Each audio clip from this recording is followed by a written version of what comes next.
Detroit Business Hub Group Director Nancy O'Neill works with her team of experts.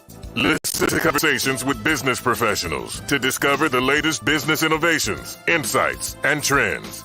Find out what's hot and what's not in today's business market. Well, hello, everyone. We are so glad that you are able to join us. I'm here today on our special podcast, and we have Dennis Murphy here with IBC, two of his commercial investors, and that is Darryl Brown and Jerold Graham. And with that introduction, I will let them go ahead and further introduce themselves. We'll go ahead and start with you, Dennis. Yep, thank you, Nancy. Dennis Murphy. I own Independent Business Consulting, as the name kind of suggests. Right now, we acquired about 10 commercial buildings. So we got quite a few commercial buildings. We got a lot of them leased out. Recently, we just closed the deal with the national tenant, about a multi-billion-dollar company, bringing them to the west side of Detroit, Grand River, Greenfield corridor. We worked actually with Dennis with actually acquiring the property, getting the construction loan and everything. So we look forward today to talking about some of the financing and how to fulfill some of your real estate needs. Yep, and this is Jerold. He is the better half of the JEDA Group. And now for Darryl Brown. I doubt that very seriously.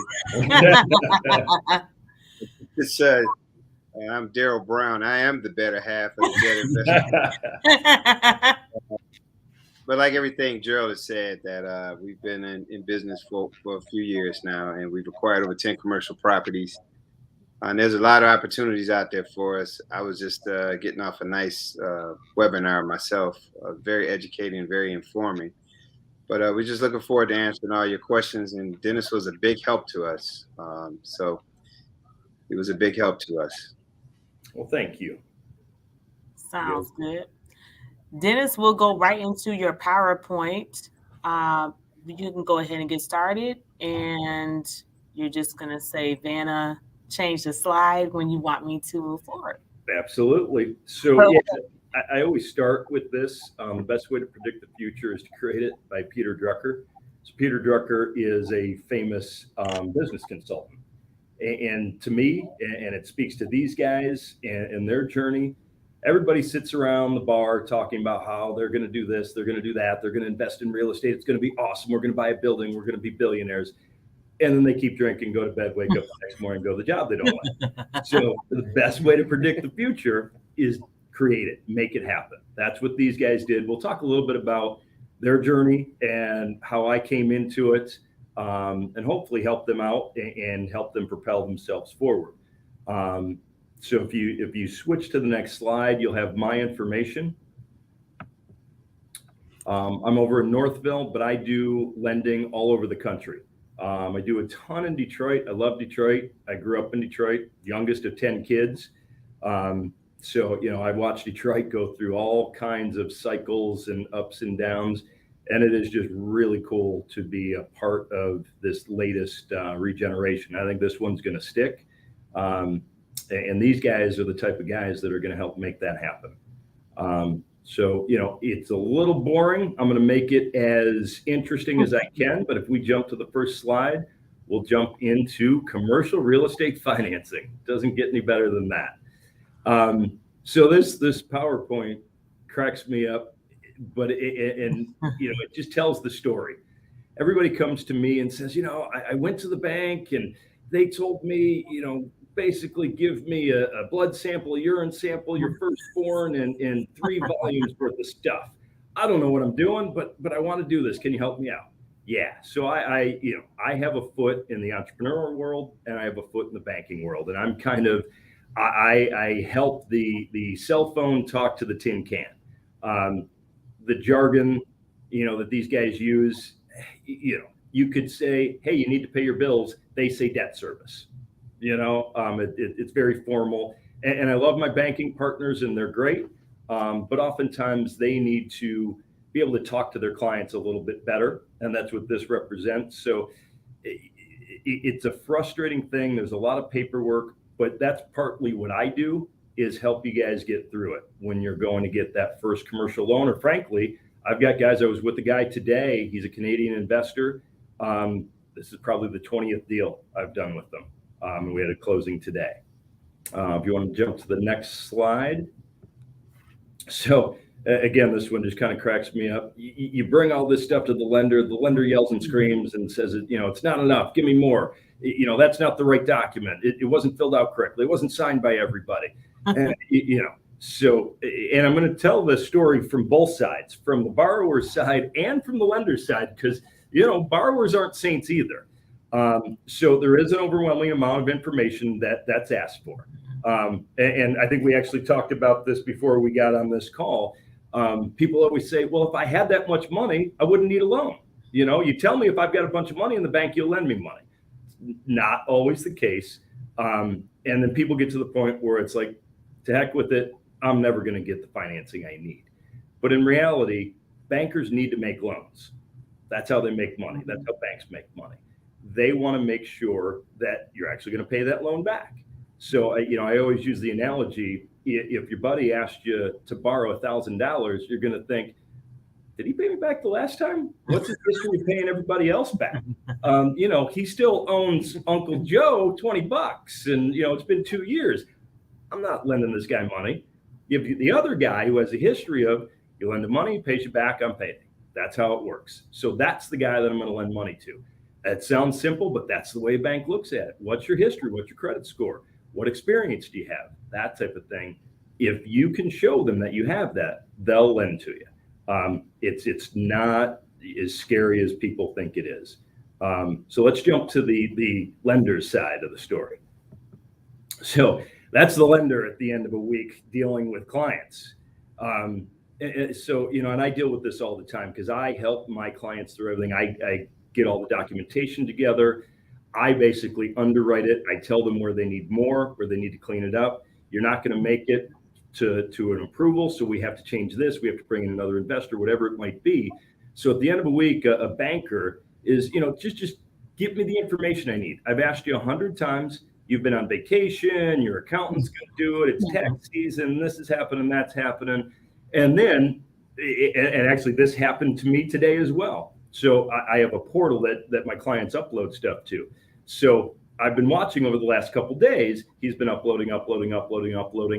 10 minutes after he uploads the last thing, I get an email because it pops up and I see it and I get the email and it says, have you looked at my stuff? When do you think we can close? I kid you. It's like, are you kidding me? You literally just sent me the last piece of information. I haven't looked at anything yet. I'll look at it when you get it all to me. So then you hear, you want to close when? So, and Darryl, you and Jerold can attest to this as well. You guys get pressure from the seller. You're buying a building, you sign the PA. We got to get financing. Dennis, come on, make it happen. And then we finally get to the point where I get all the information. Okay, when can we close? Well, we've got to do an appraisal. We've got to do an environmental. We got to do a survey. We got to get title work. We got to do all that. We're not closing next week, guys. And that's the lender's side of it. Whether it's a banker, whether it's me, we get that all the time. And we have to, again, make sure that the bank is happy, the client is happy, we meet everybody in the middle, and we bridge that gap. Yeah, so just what Dennis was talking about, some of those things take a lot of time. I mean, you're talking about appraisals, environmentals, getting all your construction numbers. I mean, these things can take 2 to 3 months. So it's not like buying a residential home where you may have a 30-day due diligence. You probably might need to plan for a 60 or 90-day due diligence. And sometimes we've been in situations where we almost lost the deals and asked for extensions or had to put extra money down to keep the deal going. So that's some of the things you are faced up against. Not only do they take the time, but they take a lot of money. Mm-hmm. Yep. You got to put money down. These third-party reports cost money. And so often people come to me and they say, well, yeah, I want a 30-year mortgage. I want 2% interest rate. And, I have my 1003 done, which is a residential mortgage application. So we should be able to close in a couple of weeks, right? It's like, no, not even close. And I always liken it to this when somebody, because I'll get residential loan officers that will send me deals. And they'll say, well, I took an application. Can you get my guy financed? That's like me walking into a doctor's office that I've never met before and saying, what's wrong with me? I don't know. We got to run some blood tests and do some x-rays and do all that. Then we'll know.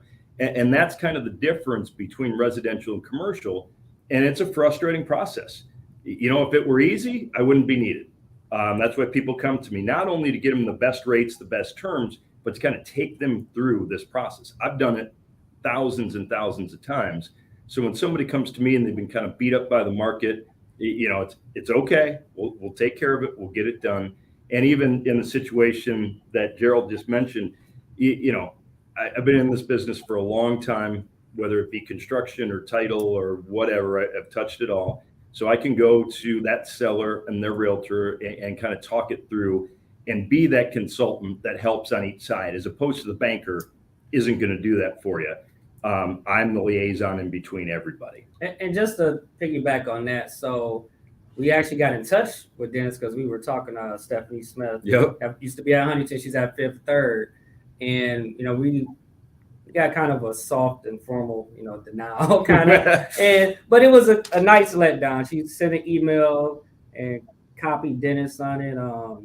John Schillingham from Detroit Development Fund introduced us to some people.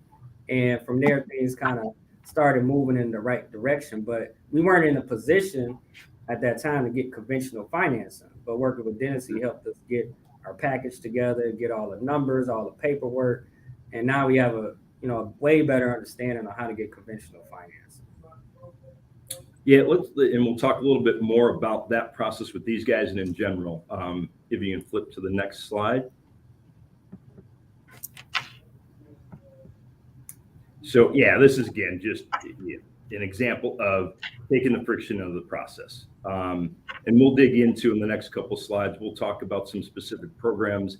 And we'll try and I'll be as short as I can on that because it just makes you want to go to sleep. But it's worth touching on. And then we'll kind of talk about the process. But it really is, that, oh my God, I've got to get from here to actually getting the financing, getting everything in place. And oftentimes I got to create an entity for the holding company. You don't want to hold that in your own name. You get sued. Somebody slips and falls outside. They're suing you, taking everything you have. You create the LLC that holds the property. It only takes what's in that LLC, and always see an attorney to do that. But I've got to help, kind of quarterback all of that. Could be business insurance. Again, with the attorney setting everything up. With these guys, I don't know if I did it with you guys or not, but I do it with a lot of my clients. I'll recommend you to an attorney. They do the operating agreement. So, you guys have your guidelines that if one of you dies, what happens, all of that within the operating agreement. So it's so much more than just, hey, I want to buy a building and I'm going to throw a tenant in there and it's going to be great. There's so much more that goes into it. But there's help out there, whether it's me or going to a real estate attorney. Just know anybody who might see this, it's not for somebody else to do. Anybody can do this. Anybody can do it. It takes some hard work and sometimes it takes some time, but it's worth doing. And then once you get that first taste of that first check coming in from one of your tenants, you want the next building. And then, these guys can definitely speak to that. They're buying up, blocks now.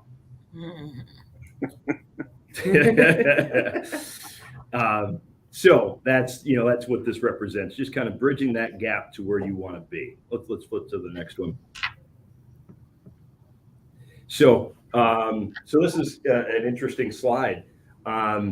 This is myself and Jerold and Darryl and the lender at the bank. And it's funny, I had to look for this on my phone because Jerold had it taken and sent to me. They were proud. This is like, putting the A paper on the refrigerator.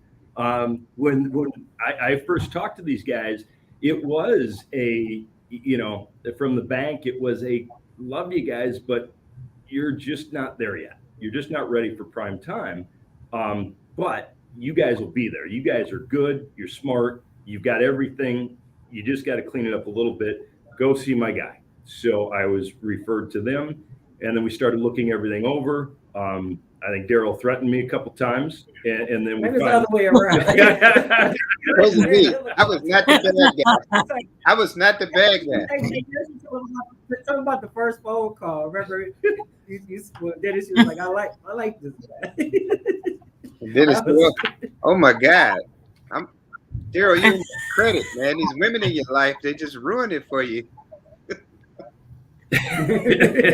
Well, it was like, well, I signed on a car for her, and I signed on a house for her, and it's like, come on, man, you gotta change that stuff. Yes, the big thing, really, like what you were saying, you need somebody that's gonna be honest with you, somebody that's just gonna be straight up and tell you, hey, you gotta fix this, you gotta fix that. No, don't circle around. And you can't take it personal and be sensitive about it. It's just business, and business. You guys hired me to do a job. I'm going to help you get to promised land on that. And sometimes, people that do what I do, or people in institutions, they're going to be a little nicer about it. To me, let's just get right to it. Let's solve the problem. Let's get there. And again, there were a couple things that were found, past credit stuff, like, the automobile that was somebody else's fault. And then, Darryl's like, that's all they found? Like, all right, don't say another word. Let's go forward. Lexus report. I didn't know. I was like, what is a Lexus? So he said it first, and then he's like, oh, that's all they found? All right. Hey, I wasn't always the police commissioner. Right. So, but this is a proud moment for them, but it's a proud moment for me. And this is what I love about what I do. And again, it was both these guys, we did our first deal together. It was a private money loan. So we'll talk about private money, real quick. So oftentimes, I always use the example, you get a building and it's a great building, but it's like 20% occupied. It needs fixing up. So a bank's going to say, well, no, you're not going to make enough on that building to pay the rent, to pay the mortgage. So no, we're not going to lend on that. But it's great. You can make money off of it. So that's where I come in. We do private money lending and say, yeah, we might take another property. We know the value of this property when it's completed is going to be worth it. So we're going to lend to you. So, in commercial, we call it private money lending. Back in the residential days, we called it hard money. Why is it called hard money? Because it's hard. It's hard terms. It's not cheap. Private money. Definitely not cheap. Private money loans are generally going to be double-digit interest. There's going to be a few points that are charged, and it's going to be short-term. We use the term bridge loan. It's bridging from where you're at today to where you can be to get institutional funding. So in the example, 20% occupied, needs some rehab. You borrow the money to purchase the building. Along with that, you borrow the money to rehab the building. Get tenants in there. Now you've got a good rent roll. Cash flow is happening. Now you can pay the mortgage payment. A commercial lender will ask for a debt service. They're going to look at you personally, and they're going to look at the project and say, when it's done, are you going to be able to debt service? So service the debt that we're about to give you. And they always want to see at least a 1.25. What does that mean? You got to have $1.25 coming in for every dollar going out. That's simple. And if you're short of that, well, how, if something goes wrong, you're not going to be able to pay this loan back. So we do private money to purchase it, fix it up, get it to a stabilization point, which is generally about 85% occupied. Now you're occupied to a point where you can debt service it. Now we take out that private money loan. Thank God we don't have to make that payment every month anymore. And we get into institutional financing. And that's the culmination of that you see in that picture, is when we finally got them into institutional financing. And I kind of make myself obsolete. Once I get them to that point, they don't necessarily need me. Although clients come back all the time, and these guys have come back as well, because I'm still going to get you the best rates, terms. I'm just connected to every banker and who's doing what and who's got special rates right now. So these guys came to me. I think we did a couple private money loans. They came to me after the first one. We're like, well, when do we get to do institutional financing? I'm sick of doing this high interest rate stuff. And I said, okay, you've got month-to-month leases. you've got, something that's kind of in disrepair. It's not fixed up. It's not ready for prime time. So when you guys are doing it the right way, kind of playing the game, that's when you get to walk into a bank and they say, oh yeah, it's fully leased up, looks good. You guys are doing good. You've got a couple of properties that are cash flowing. Yeah, we'll do it. So it seems like you can't get there, but you get that first one kind of any way you can. And then you get the second one and the third one. And then it becomes an addiction. You just want to do more real estate. And that's where these guys are at now. Yeah. And also, so to go back to where we kind of started, I know you're probably going to talk about it a little bit later, but like land contract, for example. So we started out with our first property we purchased on a land contract. So it's pretty much the seller acting as a bank for the other half. So we bought the first property, we came with half, and then we closed the deal, and we ended up paying off the property. It came with a few tenants. Then the next one after that, we bought in the Wayne County foreclosure auction. So then fast forward to today, the property we bought let me not say that. Yes, can't reveal that. But the tenant that we have now, so to highlight in December, about a year ago. So we bought the property in December. Mm-hmm. We worked with Dennis to get the hard money loan. So we came with half. So normally with hard money deals or land contracts, usually got to come with 50% of the money, cash, liquid. So we got the property in December. We turned around. So now we own it. We put it on the market, and we got a tenant that was interested in probably about a month or two. And from there, we negotiated the deal. I mean, it took probably, Darryl, 4 or 5 months. I mean, to really negotiate that lease and all those terms, and we still missed a few things. Yeah, we still missed a few things. Even though we had attorneys. And those attorney fees, I mean, they rack up now. You call them, I mean, the clock's ticking. It's ticking. So, but we eventually closed, and so we signed a 7-year lease with them. So at that point, then Dennis brought us to Superior to work with Liz Rader from Superior. Code name, Mama. Yeah, we called Liz Mama. We called myself like, oh, we don't want to tell what is going on. But we came to her with the 7-year lease. Dennis brought it to the table and said, hey, this is the tenant. This is what they're doing. The financial statement, everything. They want a lot of paperwork, like you said, a whole lot of paperwork. I think we're experts at personal financial statement. Right. You've got enough of them now. Pro formas, for example, that's something I didn't know anything about at the time. So, but we were able to leverage the whole point of getting the hard money loans to get in and get out quickly as possible. Yep. So you think about it, you got in December, high interest rate, probably you think 14, 15%. 15%. 5-6 months later, turn around, we got 4.5%. Interest only for a year during the construction. So we got the money to pay off the hard money lender, then turn around and got additional money to do the construction on the project. Yeah. So that's where we're at today. And we actually turned over the building late January to the tenant.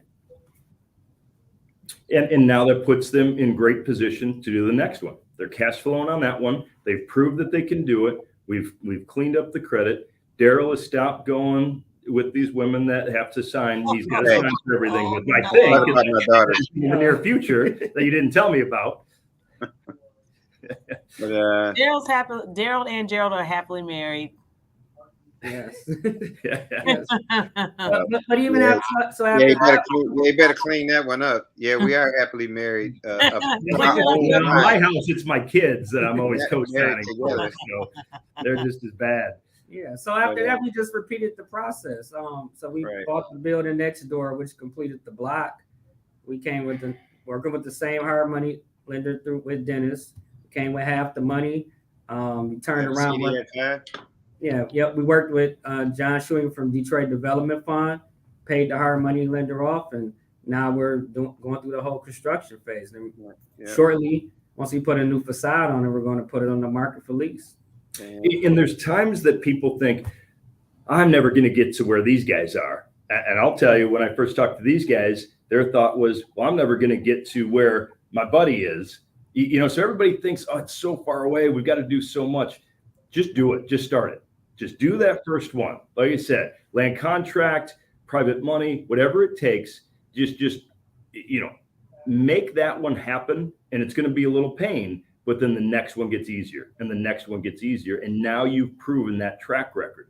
So again, I go back to what I said earlier. So often people think, well, that's not for me. That's for somebody else. They own property.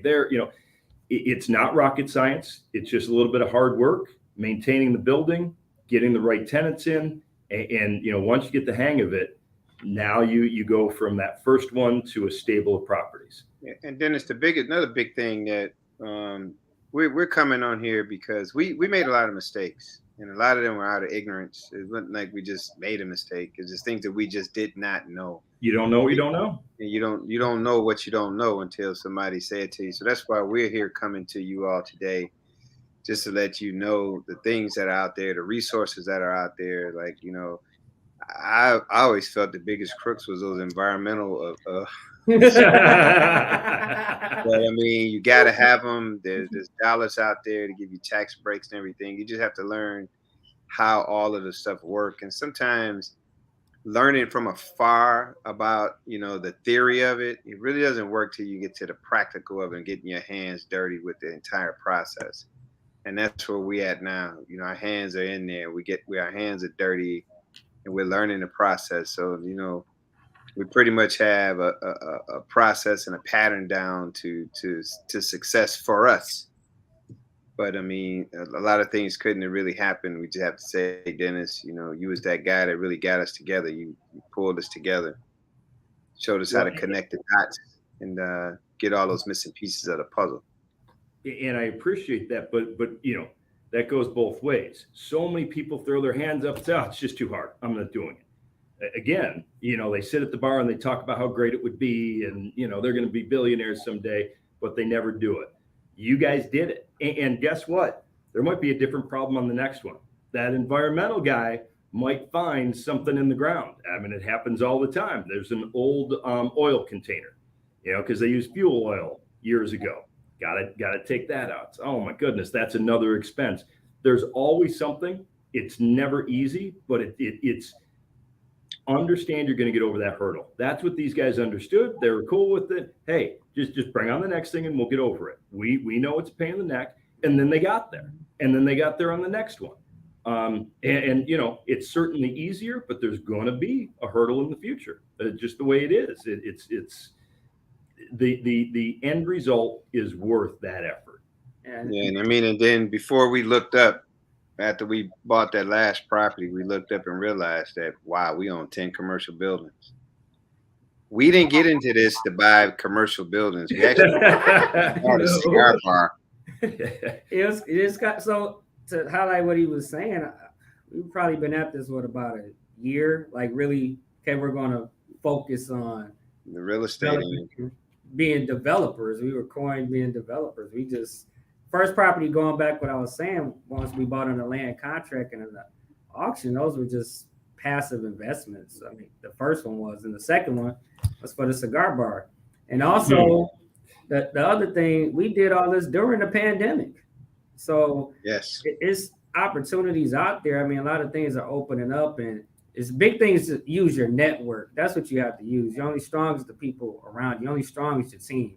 I mean, we talked to Dennis, he pulled in an accountant for us, Shaw Construction Company, the lawyer from us, a lawyer. I mean, just different people, different resources for us. Resources that you may not have because you're not in that world. So, right, again, it goes back to you don't know what you don't know. And then, I work with different people who are just really good, and they'll come together as a team and make this stuff happen. And obviously, Nancy's one of those people.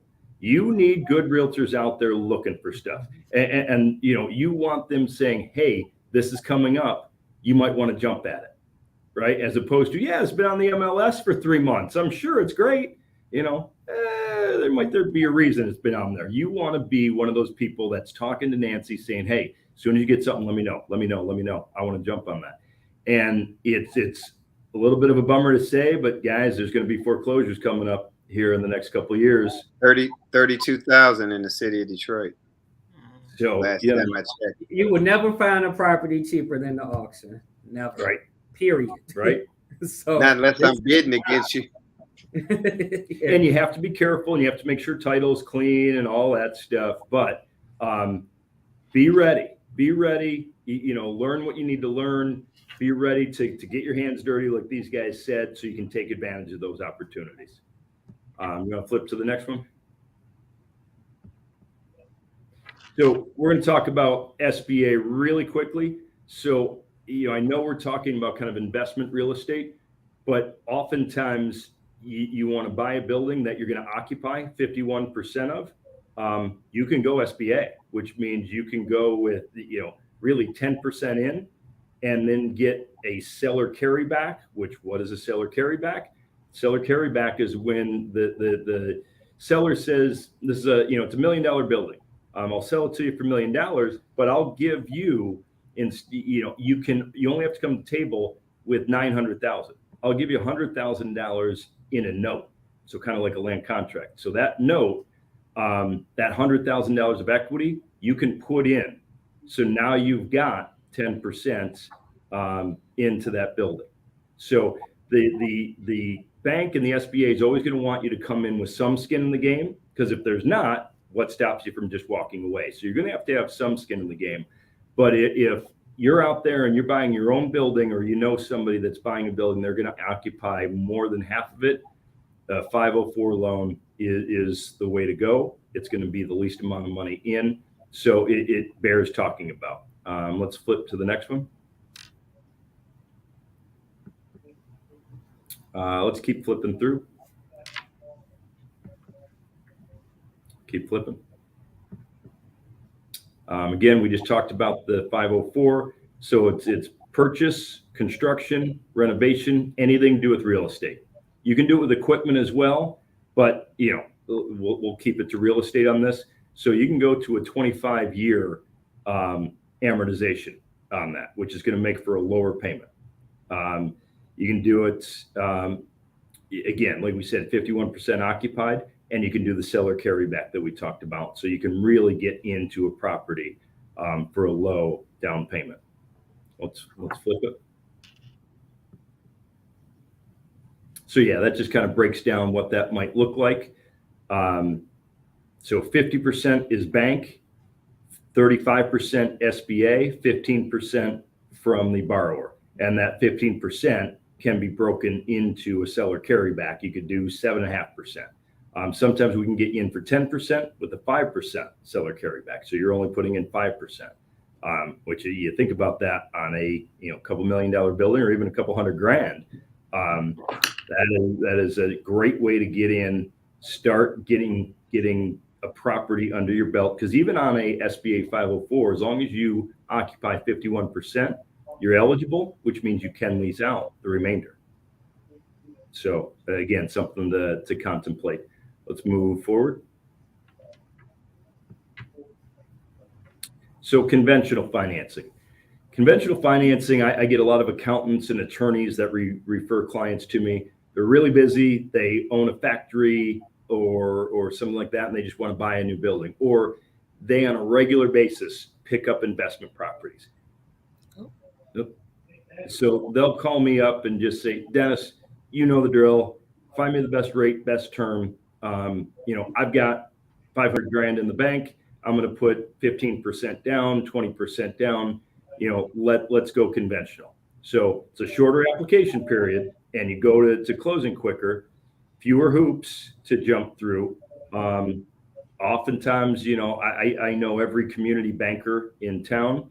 Different community banks will be looking for deposits and therefore looking to be aggressive on lending at different times. Credit union consortiums, credit unions get together and lend, and that makes for, they'll do some things that banks won't do. I am very in tune with them. I've done a lot with them over the years, but it is a much more rigorous approval process. You got to have a great credit score. You got to have a lot of money in the bank.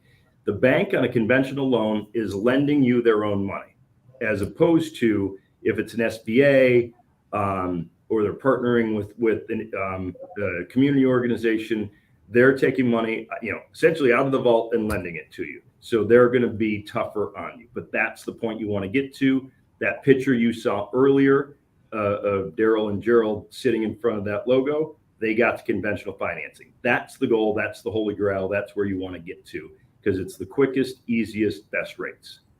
Let's flip forward. So private money. We've talked a lot about private money. And, we've kind of beat it to death, but lenders overlook a lot of bad stuff. So if you have bad credit, okay, why? Do you never pay a bill? That's an issue.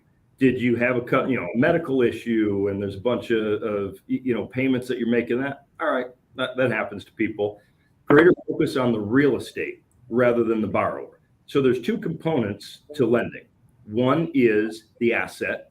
The asset has to make sense. In the example earlier, if it's 20% occupied, we don't really have a good asset. That's not producing much money.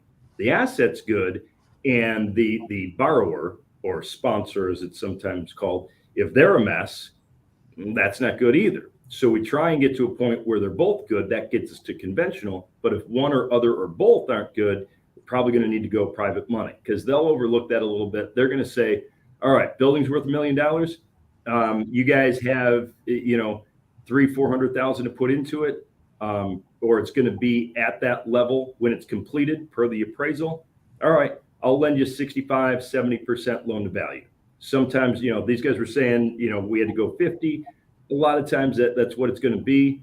It also depends on where the property's at. If it's in a little bit higher end area, yep, the condition of it, how much improvement is needed. But you're never going to get really more than a 65% loan to value on private money lending, because really private money lender says, if you guys fail and I got to take it back, I want a quick sale and get my money back. I don't want to mess around. I'm not a bank. Terms are from 1 to 5 years. Generally, private money, though, they want to get out quickly. They want to put that money back on the street, make money again. So really, there's some that will go to 5 years, but 1 year for about 2 years. You plan on 1 to 2 years. And I set some of these loans up where you pay it back in 6 months, you pay X. You pay it back in 12 months, X plus, 18 months, X plus plus. You pay for having their money out there longer. Points. So, a point is 1% of the loan amount. Points range from 1 to 5. Again, if it's a really rough loan and lender, I've basically talked the private money lender into doing it as a little bit of a favor. I believe in these guys, make it happen. Okay, but it's a big risk. I'm charging more points. Rates range from 6.5 to 13. Plan on closer to 13 on private money. Again, if it's a really low loan to value, if it's in a really great area, it's in great shape, you got a steal on it somehow, you'll be closer to that 6.5, but plan on high single to double digit interest rates, which again, oftentimes we can do interest only for the period of the loan, which is great. You're not taking any of the principal down, but that's okay. Just pay the interest, let the private lender make their money, because you're going to take it out with that conventional loan in 6 to 12 months anyway. It's painful, but it's worth it. And at the end of the day, you've made way more money than you paid that private money lender. Yeah, because I saw the conventional finance or the bank, they're not going to lend you money on a vacant building if you're an investor. Now, they may lend it to you like what Dennis was saying. If it's going to be owner occupied, they will lend it to you on that. But an investment, a vacant building, it's not cash flow. You're not going to lend you the money. So you're going to have to use the tool of private money financing, or sometimes a CDFI may loan you the money to do that. Then after that, like you said, 3-5 months, take them out, and then now you can step into conventional and the construction loan. And land contracts.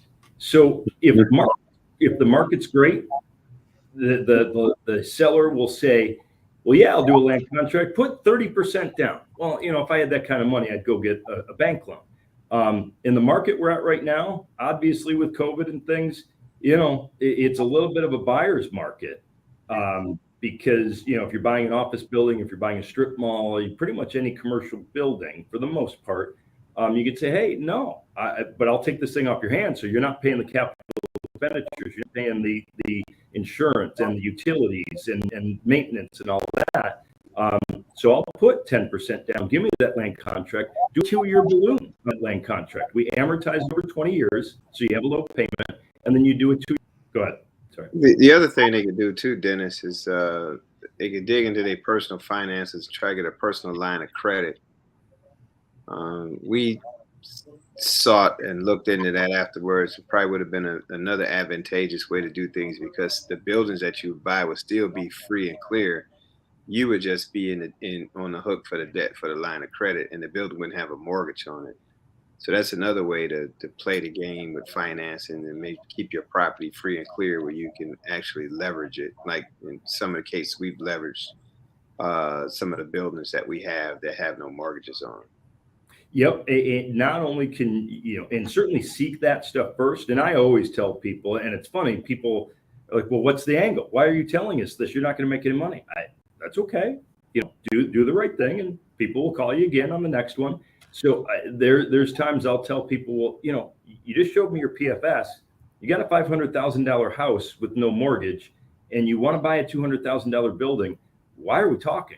Go to your residential guy, get a home equity loan on this thing, pull the money out at 2-3%, and do that. And they're like, well, yeah, I never thought of that. Okay. And again, they look at me sideways like, well, what's the angle here? How is it helping you? It's not helping me at all, but this is what I do. I want to help you get the best rate term situation you can. And then when you do your second one and you can't go to the piggy bank of your house anymore, call me and we'll take care of you there. But yeah, exhaust those. You're right, Darryl. Exhaust those if you can first. And an interesting thing about commercial mortgages, they don't show up on your personal credit. It's an interesting thing. So if you do go to buy a house, that's not going to show up there. But the personal, when you do anything personally, whether it's a home refinance or a personal loan line of credit, that will show up on your line of credit, and it does affect future commercial lending. So it's just, you got to kind of decide, what mix of that stuff do I want, and think that through, and then and that's something, certainly I can help you with, these guys could help you with. And okay, what's the best route to go? Whether we mix and match that or just do one or the other. All right, let's flip the slide. Keep going.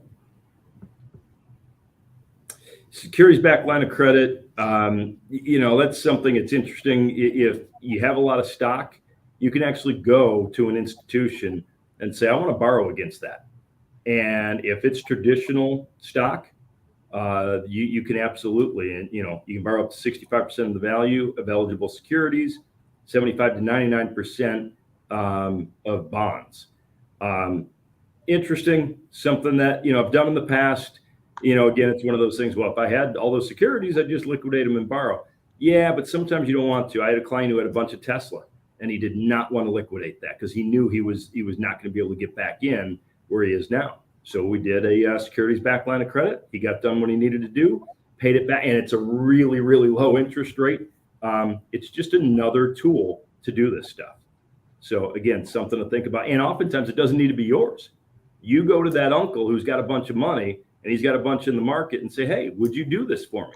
Your rate that you're going to borrow at is going to be 2.5%. I'll pay you 8% to get this done. Okay, great. Everybody makes money. So there's a lot of ways to skin a cat out there. Again, bankers are really good, but generally they're not entrepreneurs, and they're not going to get into this type of thing with you. They're going to say, nope, got rejected. I'm moving on to the next one. So let's flip to the next slide. Flip to the next one. Keep going. Self-directed IRA. So this is one, you can't do it for your own properties, but you can do it for somebody else's. So if you go, I had a client that went to a good college friend and said, hey, I need a couple $100,000 to buy this building to open this business in. And she said, all right, let's do the self-directed IRA. And I directed them to a company that does this. You pull it out. It's just as it suggests. You get to decide how you do it. It's perfectly legal. All the tax laws are the same. If you lose your money, though, you lose your money. That retirement money's gone. But that happens if it's in the stock market and the stock market goes wrong. Obviously, it's a little bit more risky, but you can be a real estate investor by using a self-directed IRA. Again, just another way to skin the cat. Let's flip to the next one.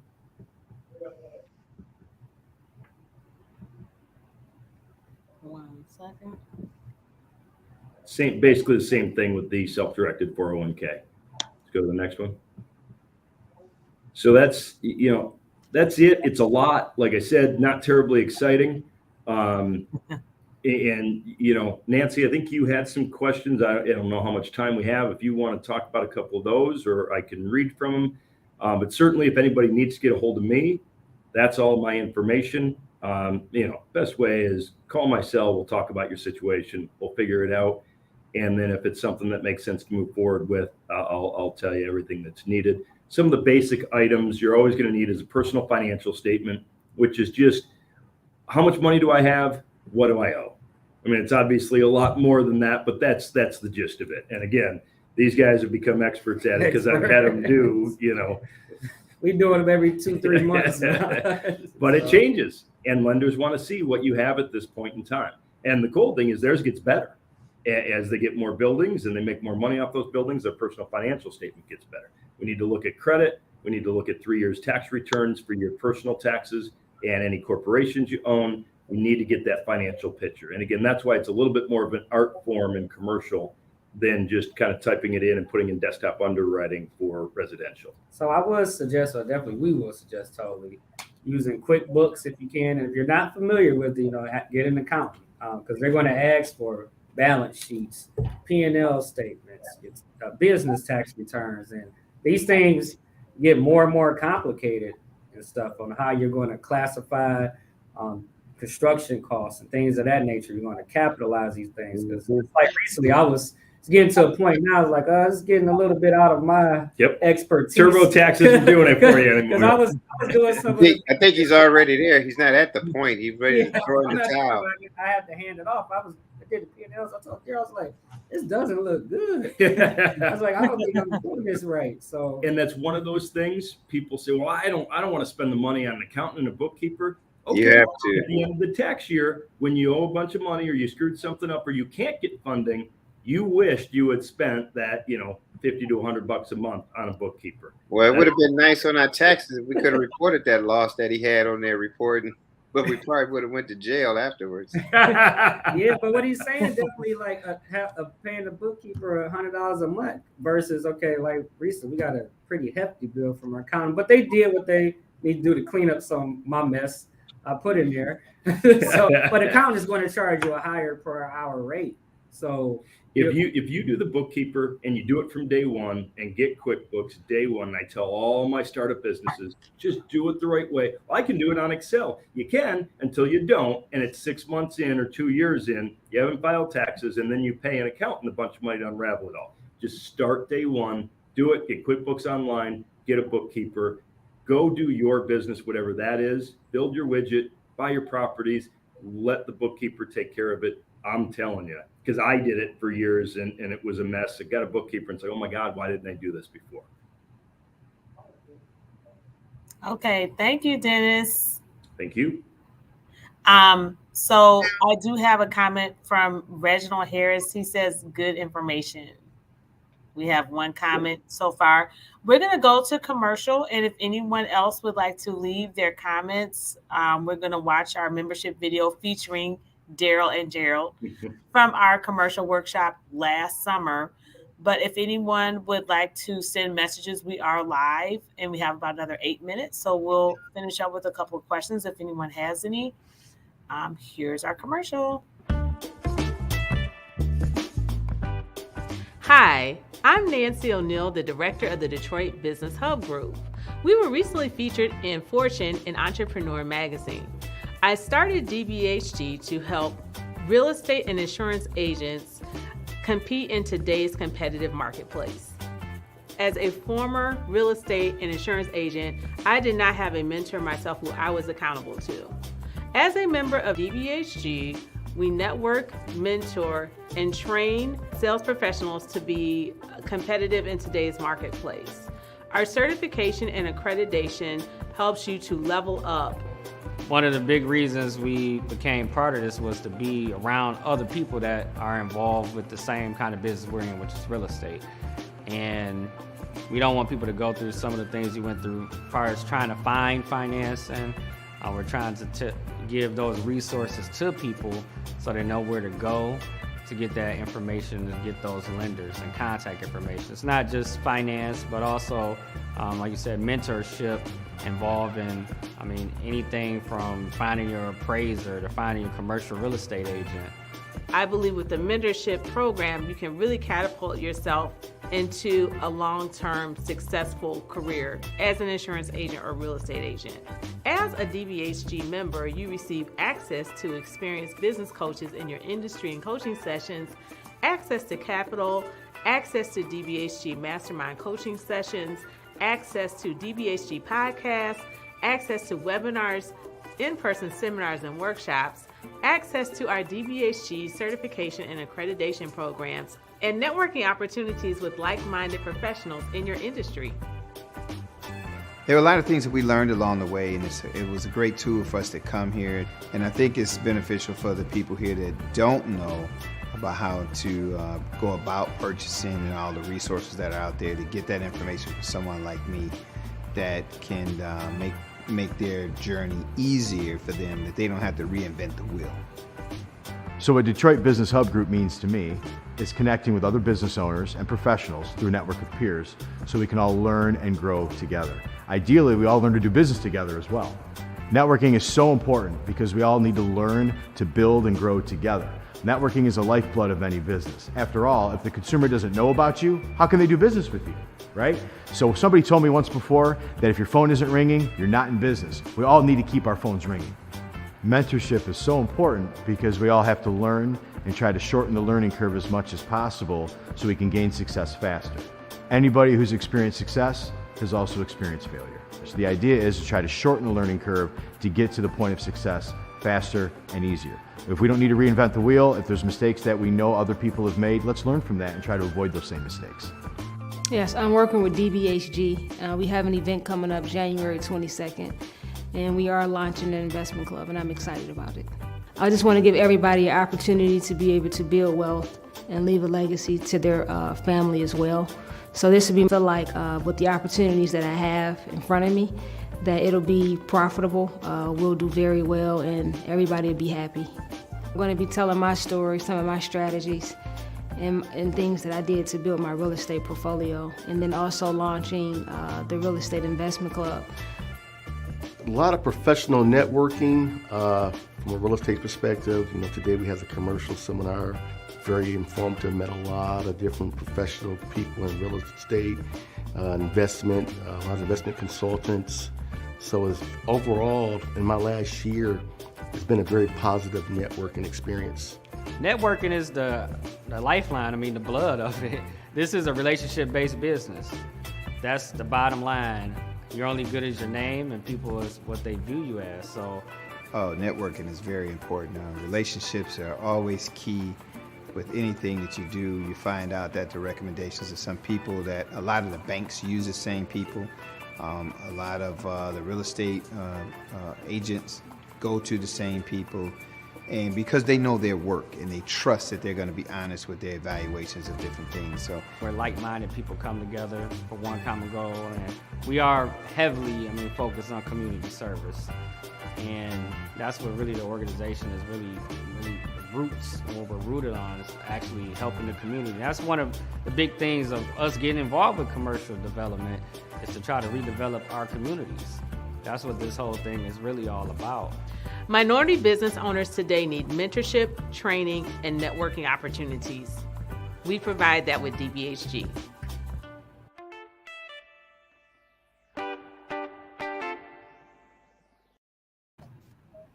Okay, well, Darryl, I'm checking our comments now. I don't see additional comments right at the moment. We'll wrap up by you telling us the additional services that you offer and how we can contact you. So I do everything from, like I said, I help businesses start. So business plans, projections, all of that, whether it is commercial real estate or they want to open a franchise or They want to buy a business that they're working in. I help with acquisitions. I help prep sellers, business owners for sale. Again, a lot of SBA. So if somebody wants to open up a Jimmy John's down the street, I help them with that. If they want to buy a $5 million building, I help them with that. Everything in between. Obviously, commercial real estate, we do a lot of that.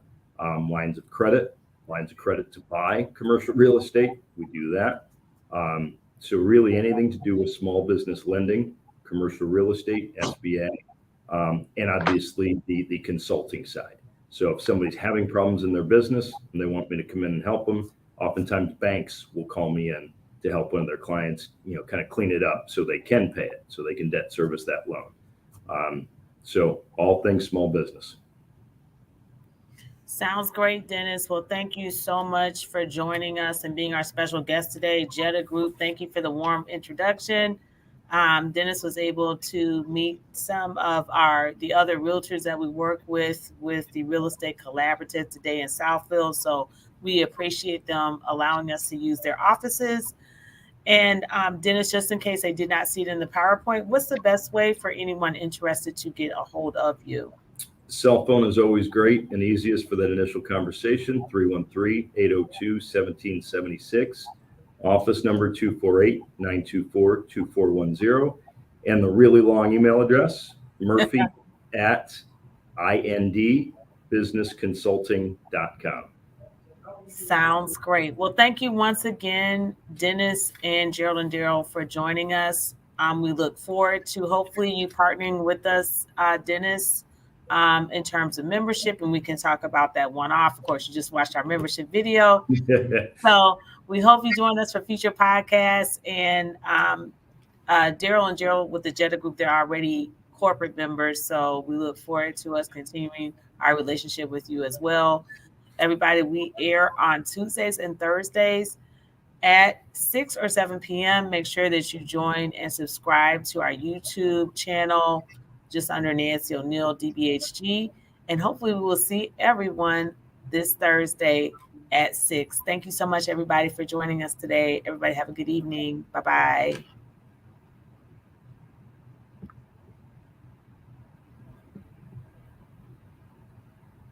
Okay, I'm going to podcast.